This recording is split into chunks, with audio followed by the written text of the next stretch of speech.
Hello, so in this video we're going to show you how to connect a variety of different peripherals to the Sony Xperia Z. So although it's got a lot of features on the device itself, there are additional features that can be enhanced by using the connectivity options of Bluetooth or the USB port itself. So we're going to run through by connecting first of all a variety of different things to the USB port. So here we've got a micro USB to USB connector. If we pop this into the device, nothing really happens. There's nothing for it to detect. What we can do is we can connect a USB thumb drive. You can see that power is coming through, it's detected the drive, and if we go into the file explorer on the Sony Xperia Z, we've got My Files 3, which is the contents of this disk. I can open it up, I can access files. We can also connect a USB hub. So this is a non-powered USB hub, it just runs off the power of the phone itself. I can connect the same memory stick or thumb drive. Got the LED notification light saying it's connected on the device. I can go into the file manager again and I can access the files I was previously when it was just connected into the Samsung USB adapter. As it's a hub, I can connect multiple peripherals. So I've now got a PlayStation controller. So that's connected up to the hub as well. You can see there's power lights on there, and I can use the controller to navigate around the screen, as you can sort of see here.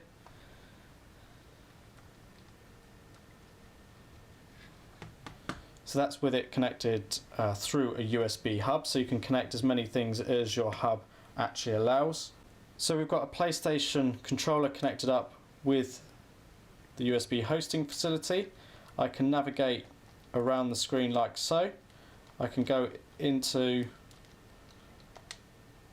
different things. You're not going to be able to do everything from the PlayStation controller, but you can see I'm navigating around like so. I can go into a game here, and you can see I'm pressing the X button here for the accelerator. You can press the triangle button to quit. You can press buttons to change the gear. And you can see that's how the PlayStation controller is working via the USB host functionality. So with the USB host functionality, it'd be nice to connect a hard drive. So this is a Western Digital 250 gig USB 2 powered hard drive. You can see the light has come on, and I can hear the drive sort of whirring away there. The issue is there isn't enough power to actually run this drive. So I was hoping to see My Files 3, but it's not appearing, and that goes the same for a USB 3 drive. I think the power consumption is just too much of these hard drives to actually work with the Xperia Z. However, there is a solution which you'll see later on in the video. So now what I'm going to connect is a Logitech wireless keyboard and mouse. So I'm going to pop this in to the drive like so, and I've got my Logitech mouse, and what you can see is on screen now we've got a mouse pointer. And this surface that we're recording on isn't best for demonstration. I can click into the settings, I can scroll through using the wheel on here, I can click into the date and time. I just come out of that, I can go into messaging. If I start a new message, click into the message box, and out of shot, but just for demonstration purposes, got the keyboard here, and I can now write a message on the keyboard. So you can see that if I'm writing on screen, so I can use a full keyboard via USB with the Xperia Z. Now what we've got connected here is a memory card reader with multiple ports for different memory cards. Got it connected up via the USB host, but you'll actually see it's got damaged USB storage come up here, which means this doesn't actually work. It can't read this memory card slot. To prove that, I'll just put a memory card into the micro SD card slot. The lights are on, so there's a bit of power there. It's trying to see it. If I go into the file manager, it's not coming up. There should be My Files 3. It's not there. So not everything does work, but quite a lot of features and accessories do work with this USB hosting mode. So what we've now got here is a Sony Ericsson Live Dock. This is quite an old accessory now, but you can still pick these up. And this is a bit like a USB sort of hosting cable like this one we've been demonstrating already. The difference being that it takes mains power. So I've got mains power cable coming into the Live Dock, and then I've got a cable from the Live Dock which I can connect into the micro USB port on the side of the Xperia Z. Now on the port, or on the Live Dock itself, it's got a USB port into which we can connect a number of different accessories, and it works like the USB hubs that we've seen demonstrated already. So we can pop in our USB thumb drive, that's working away, has been picked up on screen. Now the key difference with using the Live Dock with the Xperia Z is what you can then connect to it. Previously, when connected via USB host cable, the Western Digital drive did not work. The light came on and it was sort of powering up, but it wasn't actually connecting to the Xperia Z. What I can now do is pop it into the Live Dock. Because there's the additional power coming through to the hard drive from the mains, I've now got My Files 3 showing up, which is the hard drive. I can click in here and I can scroll through to the contents that's on the hard drive and I can view it. And that's all because it's got the additional power coming from the mains power and the Live Dock. Now we've just connected up a USB 3 hard drive. Western Digital one again, we've got power, I can feel it whirring away. It's connected to the Live Dock. However, it's not appearing on the file manager here. So USB 3 clearly isn't supported by the Live Dock or the Xperia Z, although the power is going to the hard drive, but USB 2 hard drives do work as we've demonstrated. So you can use the Live Dock like the USB host cable to connect peripherals like mice and keyboards. So we demonstrated the Logitech keyboard and mouse.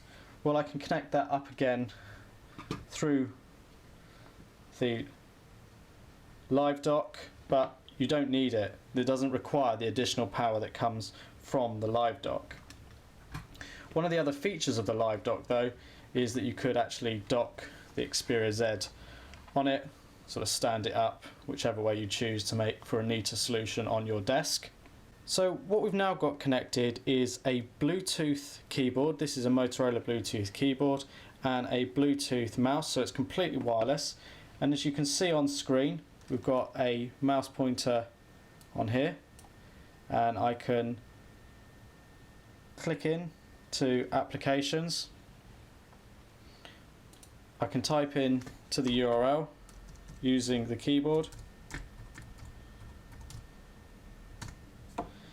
and because it's all wireless it makes it a lot easier. And what we have the benefit of is the micro USB port is now free, nothing connected to it, so we could use this to connect to a television or HD display to sort of make a mobile office. So we could be sat at a desk or at our sofa using the keyboard whilst this is connected up to an HD display, and we can navigate round, we can view content, be it online or actually on the device itself. What I can also do is go into the album here and I can view pictures on the device, play video content using the keyboard and mouse like so. So now we have a SteelSeries 3 games controller, completely wireless. So we've shown you the PlayStation controller. What we can now do is we can navigate around the device using the controls on the games controller. So you'd ideally want to use this for games. So let's just go into a game, for example. So you can see I'm using the controller to control it, change the gear. get the idea, the controller works. Okay, this strictly probably doesn't come under connectivity, but you're still connecting something to the device. Here we've got a lanyard, and one of the features of the Z is just down here. There's a little recess either side of the corners here, into which you can pop a lanyard. So it takes a little bit of work just to sort of feed it through. There you can attach the lanyard to the device, and you can have it hung around your neck or however you wish to attach it, but that's a lanyard connected to the Sony Xperia Z. So in terms of connectivity as well, we've got the memory card slot, so we can expand the memory on this device. 16 gig on board as standard. We've got a little cover on the side that we can open up to reveal a memory card slot. So we've popped a 4 gig micro SD card in. We can go into the settings, we can go into storage. We can scroll through now, and we can see that in the SD card it's reading 3.75 gig for that card we've inserted. So we're now going to see whether a 64 gig card works with the Xperia Z. You'd expect it to, bearing in mind it's the latest device, but specifications suggest it supports only 32 gigabyte cards. So we're popping the 64 gig card into the device here, and you'll actually notice that it's come up blank SD, and if we go into the settings and go through to storage, it doesn't actually see the memory card at all, so it's not reading the 64 gig card. So that's a real shame that 64 gig cards don't work. There's plenty of cloud options there, so you are limited to a maximum of 32 gigs through the micro SD card slot. I'm going to show you how to connect the Sony Xperia Z to an HD display. So we've got a 42-inch HD screen behind us, and what we've got here is actually a Samsung MHL adapter. This is the original adapter used for the Samsung Galaxy S2 and the Galaxy Note. So it's not the newer one used on the Galaxy S3. We've connected up to the micro USB connection on the Xperia Z. Now what we're going to do is we're going to connect an HDMI cable to this part of the adapter and a power cable here. So we're going to get on and do that right now. So we've connected the Sony Xperia Z up to the HD display. You can see the Xperia Z sat down in the bottom of the shot, and there it is connected up to the display, and the image we're seeing on the HD display is exactly that we see on the Xperia Z. Now out of shot, I've got connected my Bluetooth keyboard and mouse, and this is how I'm going to control it with the HD display. It makes for a great mobile office solution. So what I can do using the mouse, like demos you may have seen on our YouTube channel, you can navigate round the home screens fairly easily, accessing everything you would normally with your fingertip. So that's the Sony Xperia Z working with an HD display.